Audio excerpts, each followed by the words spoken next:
4 ml पिलाइएगा, 4 ml समझ रहे ना 4।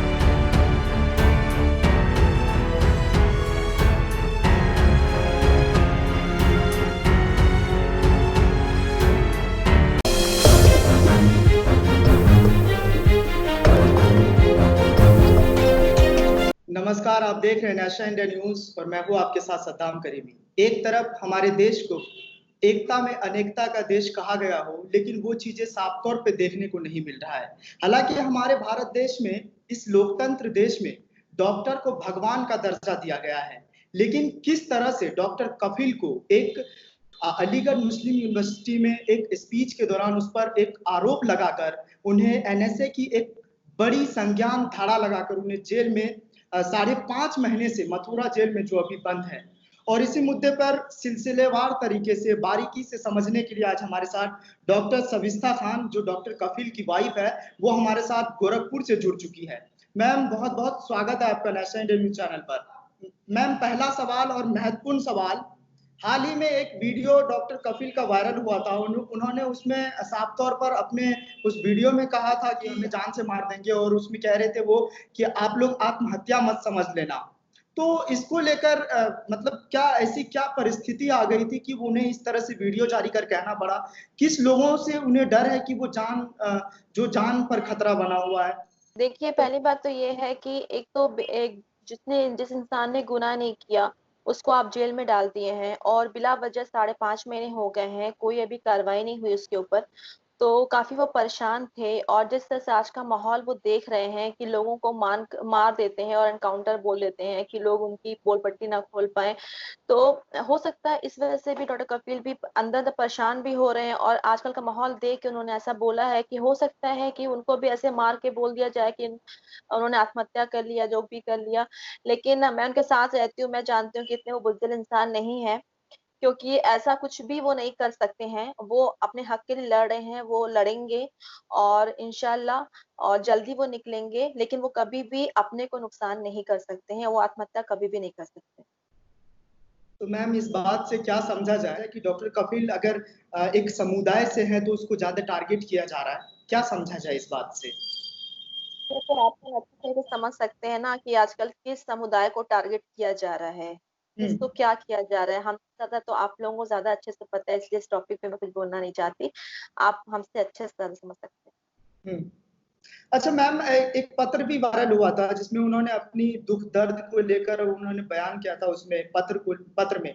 और क्या कुछ नई जानकारी थी उसमें, उस पत्र में? जरा हमारे दर्शकों को विस्तार से बताइए कि क्या क्या उन्होंने कोरोना के लिए कुछ बात कही थी उन्होंने, और क्या मतलब वो जो दर्द थे वो कैसे उस पत्र में बयां किए थे? जरा हमारे दर्शकों को विस्तार से बताइए।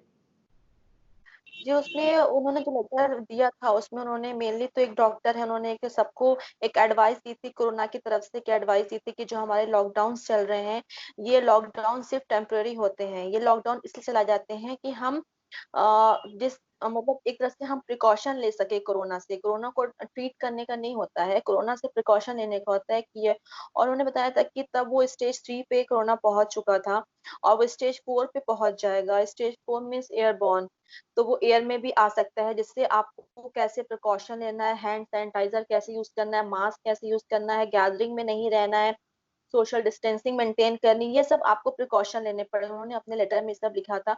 और भी बहुत बड़ा लेटर है, मैंने ऑलरेडी पढ़ के सुनाया भी है, मैंने डाला भी था फेसबुक पे। और उन्होंने फिर अपनी डेली रूटीन के बारे में भी बताया कि किस तरह से वो एज अ हेल्थ कैसे वो वहाँ की लाइफ जी रहे हैं। और एक डॉक्टर, मैं तो एक्सपेक्ट ही नहीं कर सकती थी कि वहाँ की लाइफ कैसी होती है, कि आप एक एक बेगुनहगार इंसान को आप डाल दो और लाइक हेल उसमें लाइफ जी रहे हैं वो। और कितनी प्रॉब्लम मतलब वो झेल रहे हैं, मैं तो सोच भी नहीं सकती। जब मैंने लेटर खुद पढ़ा तो मुझे समझ भी नहीं आया, मतलब क्या एक एक इंसान, नॉर्मल इंसान कैसे उसमें रह सकता है। एक तरह से उसको बोलते हैं ना कि कैद करके इंसान को रखा जा रहा है, ना वो खुल के सांस ले पा रहा है, ना वो खुल के बोल पा रहा है। मतलब बहुत ही बुरी कंडीशन थी उसमें। उन्होंने, आप लोगों ने लेटर पढ़ा होगा, वाकई दिल होना चाहिए उस लेटर को पढ़ने के लिए। मैम, ये वही डॉक्टर कपिल है। जब सभी जानते हैं इस बात को। हर लोगों ने देखा था कि बिहार में चमकी बुखार के दौरान उन्होंने कैसे अपनी जान की कीमत लगाकर लोगों की जान बचाई थी। लेकिन इस तरीके से रसूखा लगाकर जेल में डाल देना, और अभी देखिए देश में किस तरह से जो कोरोना की महामारी है वो धीरे-धीरे और पौ पसारता जा रहा है। ऐसे डॉक्टरों को रसूखा लगाकर जेल में डालना, और जिन्होंने इससे पहले भी अगर उनका बैकग्राउंड देखा जाए, इतिहास अगर निकाल के देखा जाए, तो उन्होंने कई सारे ऐसे मतलब मदद किया। मुजफ्फरपुर कांड की अगर बात करूँ, वहाँ पे जिस तरह से चमकी बुखार को लेकर इन्होंने अपने काम को लेकर योगदान दिया था, और कई सारे ऐसे चीज़ है जैसे गोरखपुर की अगर अस्पताल की बात करूँ, हालाँकि इस पर इल्ज़ाम लगे थे, वो भी इल्ज़ाम इन्होंने मतलब कोर्ट से हासिल किया था, जीत गए थे।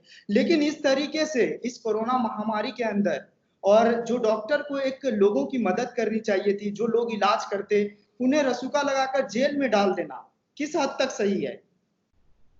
देखिए, ये बात तो मुझे भी आज 5.5 महीने हो गए, मुझे भी अभी तक समझ में नहीं आया कि किस बेस पे रसुआ लगाया। आप उनकी हिस्ट्री उठा के देख लीजिए, जहाँ पे ये बिहार जो बाढ़ आई थी, चिमकी बीमारी थी, केरल में हर जगह उन्होंने जहाँ पे गवर्नमेंट को जाना चाहिए, जहाँ पे गवर्नमेंट के एम्प्लॉयी को जाना चाहिए, वहाँ कोई भी डॉक्टर नहीं गया, कोई भी नहीं गया। डॉक्टर कफील खान वहाँ पे उन्होंने फ्री कैंप लगाया, इसलिए क्योंकि वहाँ पे गरीब लोग थे, जो परेशान थे, जिनकी आवाज़ कोई सुन नहीं रहा था। डॉक्टर कफील ने उनकी आवाज़ सुनी और वहाँ तक गए। उन्होंने फ्री में कैंप लगाया, वहाँ की बीमारियों के बारे में पता लगाया, और कोई भी इंसान इतना कुछ किया।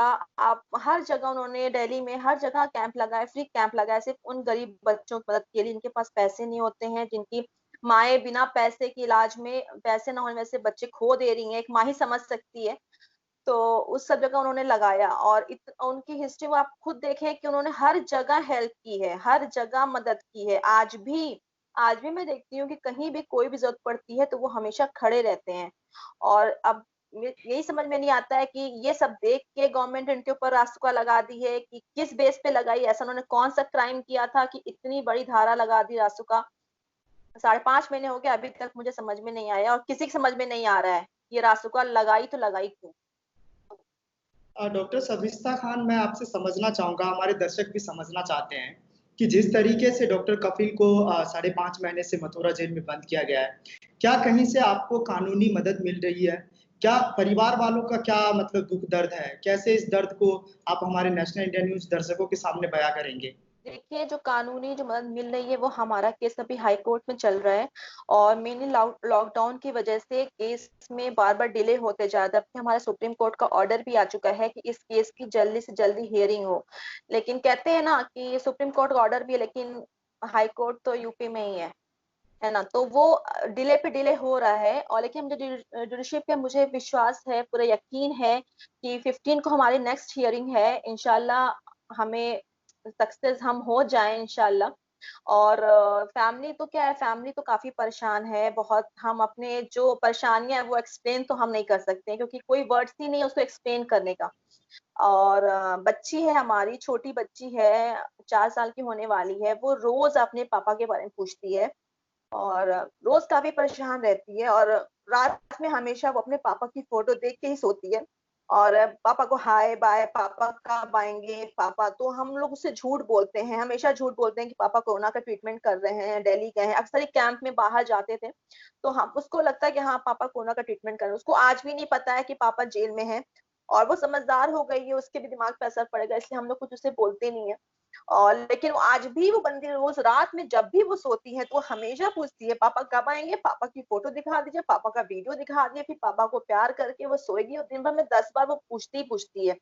उनकी एक माँ भी है जो काफी ज़ईफ हो गई हैं, और बस वो मतलब इतना एक तरह से कहते हैं जीने का होप ही भूल गई है वो। एक तरह से वो बस खाती हैं जीने के लिए, ना उनको नींद आती है, ना उनको, बस उनको ये लगता है कि मेरे बेटे ने ऐसा क्या क्राइम किया था जिसको इतनी बड़ी सज़ा मिल गई है। काफ़ी ज़ईफ हो गई हैं, और इनकी ट्रेजेडी की वज़ह से वो और वीक होती जा रही है मेंटली एंड फिज़िकली। और बस यही कहती हैं कि बस मेरे पास मैं अपने बेटे को देख लूँ, फिर मुझे मौत भी मिल जाएगी तो मुझे कबूल है। बस मुझे अपने बार बेटे को दिखा दो। तो सोचिए उस माँ की तो कम से कम दर्द को समझना चाहिए, उस बच्ची की दर्द को तो समझना चाहिए इन लोगों को। एक मतलब एक होता है कि इंसान क्राइम करता है, समझ में आता है चलो ठीक है उसको पनिशमेंट मिल रही है। लेकिन एक इंसान बिना क्राइम के सज़ा भुगत रहा है, वो भी ऐसी सड़ी जेल में, और भी इस टाइम में जिस टाइम डॉक्टर्स की इतनी कमी है, कि पेशेंट इतने बढ़ते जा रहे हैं, कोरोना के ट्रीटमेंट के लिए पेशेंट नहीं, वो डॉक्टर्स नहीं है।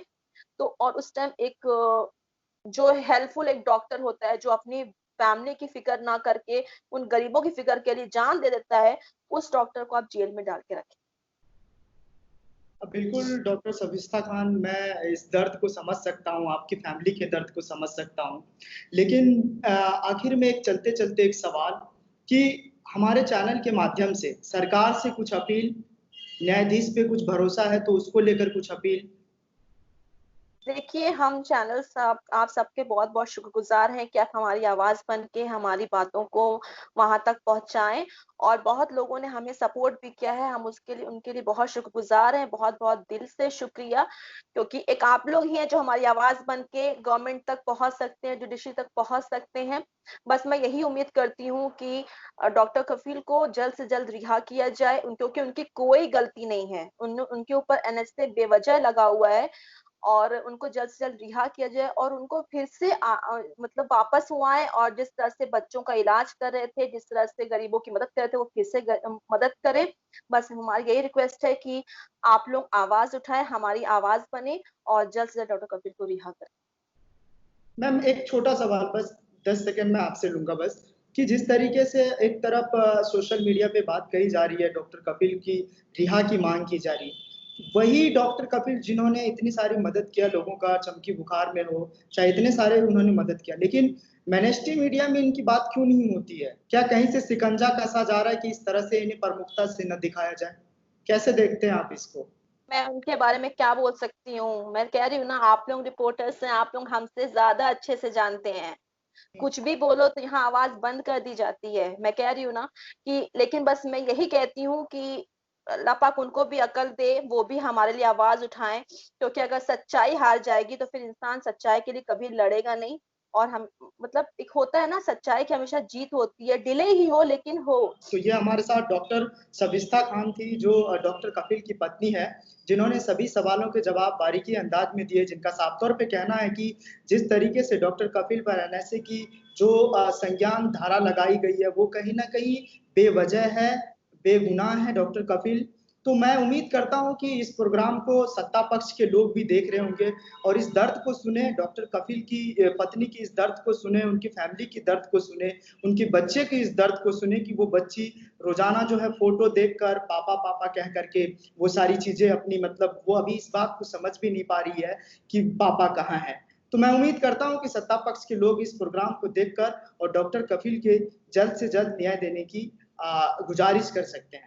बहुत शुक्रिया हमसे बातचीत करने के लिए, आपने मुझे महत्वपूर्ण समय दिया। आपने चैनल को सब्सक्राइब नहीं किया है तो प्लीज़ सब्सक्राइब कीजिए और ताज़ा अपडेट पाने के लिए बेल आइकन को दबाना ना भूलें।